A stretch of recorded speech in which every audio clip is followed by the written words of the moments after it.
আসসালামু আলাইকুম সুপ্রিয় শিক্ষার্থী বন্ধুরা, এই আরএসএস একাডেমিতে তোমাদের সবাইকে স্বাগতম। তো শিক্ষার্থী বন্ধুরা, তোমরা এইবার 2024 সালে নতুন ক্যারিকুলামের নবম শ্রেণীতে যারা উঠেছো বা নবম শ্রেণীতে যারা আছো, তোমাদের জন্য তোমাদের বিজ্ঞান বিষয়ের নিয়মিত ভিডিও আপলোড করা হচ্ছে, এটা তোমরা নিশ্চয়ই জেনে থাকবে। তো শিক্ষার্থী বন্ধুরা, আজকে এর ধারাবাহিকতায় আমি চেষ্টা করব খুব সহজভাবে তোমাদের বিজ্ঞান বিষয়ের প্রথম অধ্যায়ের আর্কিমিডিসের সূত্র এবং প্লবতা এই টপিকটাকে একটু সহজভাবে বোঝানোর। তো শিক্ষার্থী বন্ধুরা, তাই অবশ্যই অবশ্যই ভিডিওটি না টেনে সম্পূর্ণ দেখবে। তবে তোমাদের কাছে একটা রিকোয়েস্ট না করলেই নয়, তোমরা যারা আমার চ্যানেলে নতুন অথবা এখনো আমার চ্যানেলটিকে সাবস্ক্রাইব করোনি, তাদের কাছে রিকোয়েস্ট থাকবে চ্যানেলটিকে সাবস্ক্রাইব করে বেল নোটিফিকেশন অন করে রাখবে। আর যদি তোমাদের সাবস্ক্রাইব করে থাকো তাহলে অসংখ্য ধন্যবাদ। শিক্ষার্থী বন্ধুরা, দেখো, আমরা কিন্তু গত পর্বে আলোচনা করেছিলাম যে তরলের ভিতরে চাপ, এই টপিকটা নিয়ে।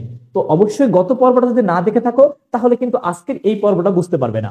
তাই অবশ্যই পূর্বের পর্বগুলো আগে দেখে নিবে, কারণ পূর্বের পর্বগুলো যদি না দেখে থাকো এই টপিকটা কোনোভাবেই বুঝবে না। পূর্বের ভিডিওটি খুঁজে পেতে আমি আমার এই ভিডিও ডেসক্রিপশন বক্সে পূর্বের ভিডিওগুলোর প্লেলিস্ট লিঙ্কটা দিয়ে রাখবো। তো শিক্ষার্থী বন্ধুরা, আমি মূল আলোচনায় চলে যাই। দেখো, আমি এই জায়গাতে একটা চিত্র অঙ্কন করে রেখেছি, অর্থাৎ এইটা একটা পাত্র, যেই পাত্রের ভিতরে একটি বস্তু ডুবন্ত অবস্থায় আছে। অর্থাৎ এই জায়গাতে একটা পাত্রের ভিতরে কোনো একটা বস্তুকে আমি ডুবে রেখেছি। এখন কথা হচ্ছে, আজকে আমরা নির্ণয় করবার চেষ্টা করব প্লবতা। মনে রাখবা, আর্কিমিডিসের সূত্র এবং প্লবতা, এই যে আর্কিমিডিসের সূত্রটা আমরা একটু পরে বুঝবো, অর্থাৎ এটা নিয়ে আমরা একটা আলাদা ক্লাস আপলোড করব। আজকে আমরা শুধুমাত্র প্লবতা টপিকটাকে একটু বুঝবার চেষ্টা করব। তো প্লবতা বিষয়টা কি আগে একটু বুঝবার চেষ্টা করো। মনে রাখবে, এই যে দেখো, এই যে আমি বস্তুটাকে পানির ভিতরে ডুবিয়ে রেখেছি, এই বস্তুটার ক্ষেত্রে কি হচ্ছে, এই যে বস্তুটার উপরে কিছু পানি আছে না, এই পানিটা কি করবে, নিচের দিকে একটা চাপ প্রয়োগ করবে। তোমরা যদি গত পর্বটা দেখে থাকো তাহলে বুঝে যাবে। তাহলে এই যে উপরের পানিটুকু নিচের দিকে একটা চাপ প্রয়োগ করবে, আর নিচের থেকে নিচে যে পরিমাণ পানি আছে এই পানিটা কিন্তু উপরের দিকে একটা চাপ প্রয়োগ করবে। এটা কিন্তু মনে রাখবা যে উপরে যে পানিটা আছে সেই পানিটা নিচের দিকে একটা চাপ প্রয়োগ করবে, আর নিচের দিকে যে পানিটা আছে সেটা উপরের দিকে একটা চাপ প্রয়োগ করবে। এটা তোমরা কিন্তু এটা বুঝতে পারবে। অনেকেই যারা আসলে পানির ভিতরে ডুবতে পারে তারা নিজেরাও বুঝে যাবে যে পানির ভিতরে প্রথমে তুমি ডুবতে একটু কষ্টসাধ্য ব্যাপার হয়, কারণ ডুবলে অটোমেটিক্যালি তোমাকে উপরের দিকে ভেসে তুলবার চেষ্টা করে। তাহলে এই যে নিচের পানিটার উপরের দিকে একটা চাপ থাকবে, মনে রাখবা। তাহলে প্লবতা বিষয়টা কি, এই যে উপর থেকে নিচের দিকে যে পরিমাণ চাপ দিচ্ছে আর নিচের থেকে উপরের দিকে যে পরিমাণ চাপ দিবে, এই যে নিচের থেকে উপরে দেওয়া চাপটাই কিন্তু বেশি হবে। অর্থাৎ নিচের থেকে উপরের দিকে ঊর্ধ্বমুখী যে চাপটা দিচ্ছে এই চাপের পরিমাণটা কিন্তু বেশি হবে। তাহলে খেয়াল করো বন্ধুরা, আমরা যদি উপর থেকে এই যে উপর থেকে নিচের দিকে প্রয়োগকৃত চাপটাকে F1 ধরি, আর নিচের থেকে এই যে নিচের থেকে উপরের দিকে প্রয়োগকৃত চাপটাকে আমি যদি F2 ধরি, একটু খেয়াল করো, নিচের থেকে উপরের দিকে চাপটা হচ্ছে F2, আর উপর থেকে নিচের দিকে চাপটাকে ধরে নিলাম আমরা F1।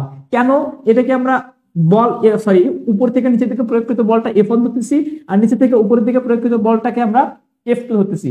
এটা কেন ধরতেছি সেটা কিন্তু আমরা পূর্বের ক্লাসগুলো করলে বুঝতে পারবে। তাহলে এবার খেয়াল করো, আমরা এই যে উপর থেকে নিচের দিকে যে পরিমাণ চাপ প্রয়োগ করতেছে সেই চাপটাকে যদি আমি P1 ধরি, আর নিচের থেকে উপরের দিকে যে চাপ প্রয়োগ করতেছে এই চাপটাকে যদি আমি P2 ধরি, তাহলে আমরা কি লিখতে পারি? দেখো, আমার পূর্বের পর্বটা যদি দেখে থাকো বুঝবে, কারণ সেই জায়গাতে আমরা একটা সমীকরণ প্রতিপাদন করেছি যে P is equal H rho G. P equal H rho G, আমরা কিন্তু এর আগের পর্বে এটাকে প্রতিপাদন করেছি।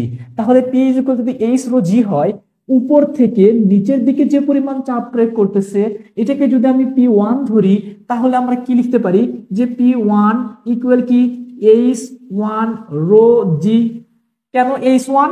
এই যে উপর থেকে এই পরিমাণ পানিটাকে, এই যে এই সমলেভেল পরিমাণ পানিটাকে আমরা H1 ধরে নিলাম, আর এই যে উপর থেকে এই জায়গা থেকে উপর থেকে তরলের এই যে তোমার হচ্ছে বস্তুর যে পর্যন্ত আছে সেই লেয়ার পর্যন্ত এটাকে যদি আমি H2 ধরে থাকি, এটাকে যদি আমি H2 ধরে নেই, তাহলে এই যে বস্তুটার উপরে যে পরিমাণ পানি আছে সেই পানির উচ্চতাটাকে যদি আমি H1 ধরি, উপর থেকে এই বস্তুর নিচে পর্যন্ত এই উচ্চতাটাকে, সম্পূর্ণ উচ্চতাটাকে যদি আমি H2 ধরি, তাহলে খেয়াল করো তো, শুধুমাত্র বস্তুর উচ্চতাটা আমরা কিভাবে বের করতে পারি? তাহলে আমরা করতে পারি না যে H2 মাইনাস H1 ইকুয়াল বস্তুর উচ্চতাটা H, দেখো, বস্তুর উচ্চতাটা যদি আমি এইচ ধরে নেই, তাহলে আমরা সেটা কিভাবে বের করব? এই যে সম্পূর্ণ উচ্চতা থেকে উপরের পানিটুকু বাদ দিলেই আমরা শুধুমাত্র এই জায়গাতে বস্তুর উচ্চতাটা পেয়ে যাব না? তোমরা নিশ্চয়ই পেয়ে যাবে। তাহলে এবার খেয়াল করো, উপরের পানির উচ্চতা H1, আর উপর থেকে এই বস্তুর নিচে পর্যন্ত সম্পূর্ণ উচ্চতাটা H2। তাহলে শুধুমাত্র বস্তুর উচ্চতা H ইকুয়াল আমরা কি লিখতে পারি? H2 minus H1, H2 minus H1 equal কি H। তাহলে Hটা কি? বস্তুর উচ্চতা। এবার দেখো, আমরা গত পর্বে যে সূত্রটা পাইছি, P equal H rho G, এই জায়গাতে উপরের জন্য P1টা উপরের জন্য না, আর P2টা হচ্ছে কি নিচের থেকে উপরের জন্য। P1টা হচ্ছে উপর থেকে নিচের জন্য, আর P2টা হচ্ছে নিচের থেকে উপরের জন্য।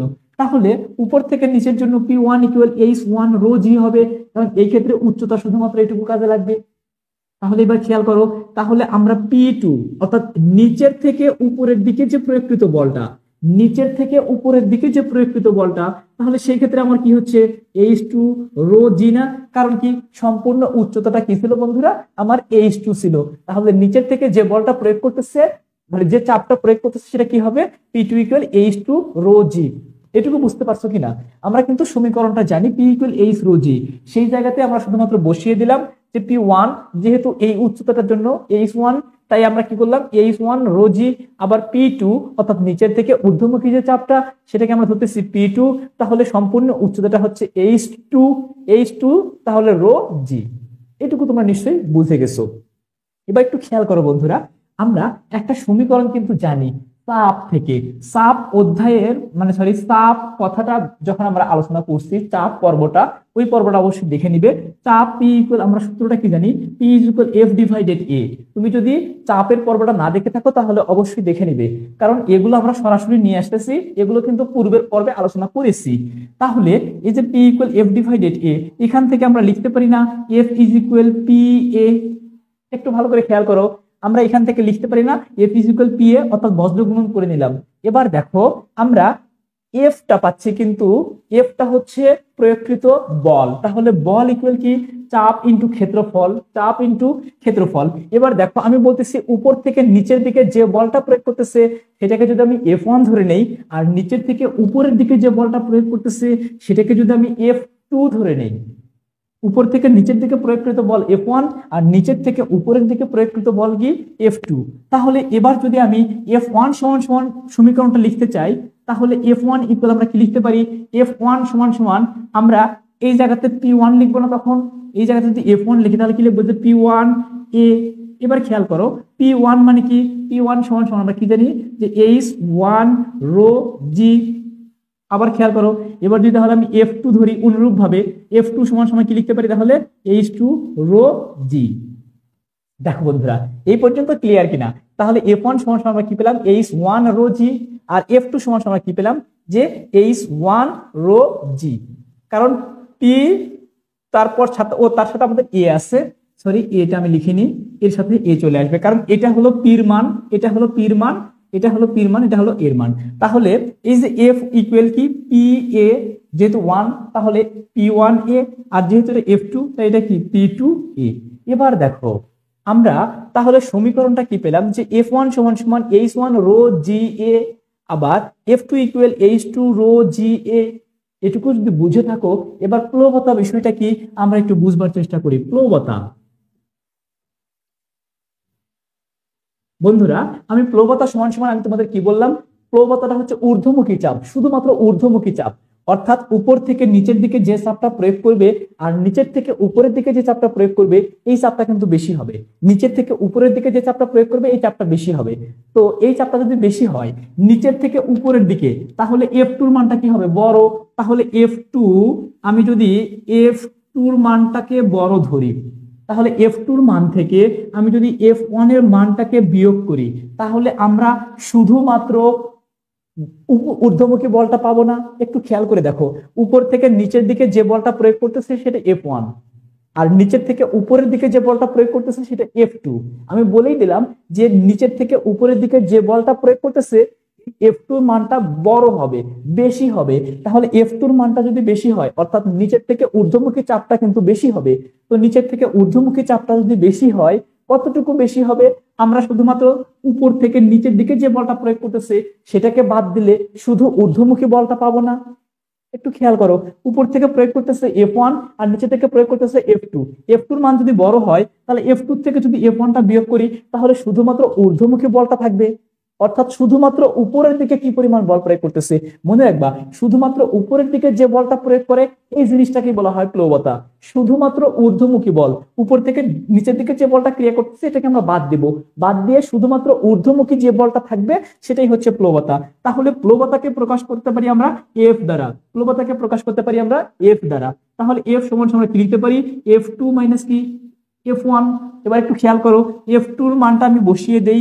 F2 মানে কি জানতাম, কি জানি আমরা, যে H2 রো জি এ মাইনাস F1 মানে কি H1 রো জি এ।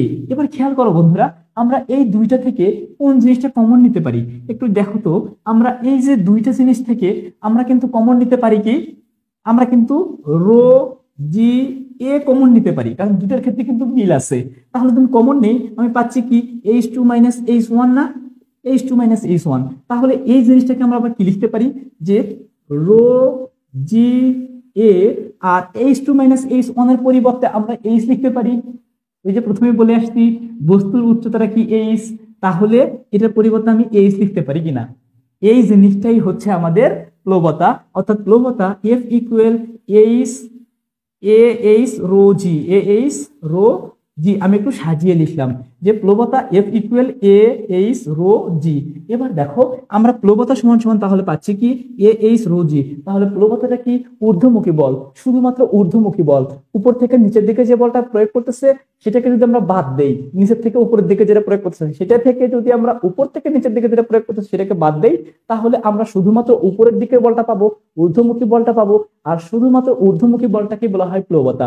তাহলে আমি তাই করলাম, F2 মাইনাস F1 করলাম, F2 মাইনাস F1 অর্থাৎ H2, F2 এর মানটা বসে দিলাম, এই যে এখানে F2 এর মানটা বের করে নিছি, বসে দিলাম F2 এর মানটা বসিয়ে দিলাম, F1 এর মানটা বসিয়ে দিলাম। এই জায়গা থেকে আমি শুধুমাত্র রো জি এ কমন নিলাম, রো জি এ মিল আছে তাই কমন নিলাম, রো জি এ কমন নিলাম। তাহলে H2 মাইনাস H1 থাকবে। H2 মাইনাস H1 মানে কি H, এটা আগেই বলে দিছি যে সম্পূর্ণ উচ্চতাটা হচ্ছে H2, এইটুকু যদি H1 হয় তাহলে বস্তুর উচ্চতাটা হচ্ছে কি H। তাহলে H কি H2 minus H1 equal H। আমি শুধু তাই বসিয়ে দিলাম, এই জিনিসটাকে একটু সাজিয়ে লিখলাম, তাহলে আমি কি পেলাম যে F is equal A H rho G. মনে রাখবা এই যে আমরা পেলাম F equal A H rho G, এই জিনিসটাই হচ্ছে প্লবতা, এই জিনিসটাই হচ্ছে প্লবতা। তাহলে প্লবতাটা কি ঊর্ধ্বমুখী চাপ, উপর থেকে নিচের দিকে যে বল প্রয়োগ করতেছে সেটাকে যদি বাদ দেই, নিচের থেকে যেটা উপরের দিকে প্রয়োগ করতেছে সেইটা থেকে, তাহলে আমরা শুধুমাত্র ঊর্ধ্বমুখী যে বলটা থাকবে সেইটুকু পেয়ে যাব, অর্থাৎ বিয়োগফলটুকু পেয়ে যাব। এইটাই হচ্ছে প্লবতা। তাহলে প্লবতা জিনিসটা তোমরা বুঝতে পেরেছো কিনা সেটা অবশ্যই কমেন্টসে জানিও। যদি বুঝতে পারো তাহলে অবশ্যই বন্ধুদের মাঝে বেশি বেশি শেয়ার করে দিও। পরবর্তী পর্ব দেখার জন্য আমন্ত্রণ রইল। ধন্যবাদ।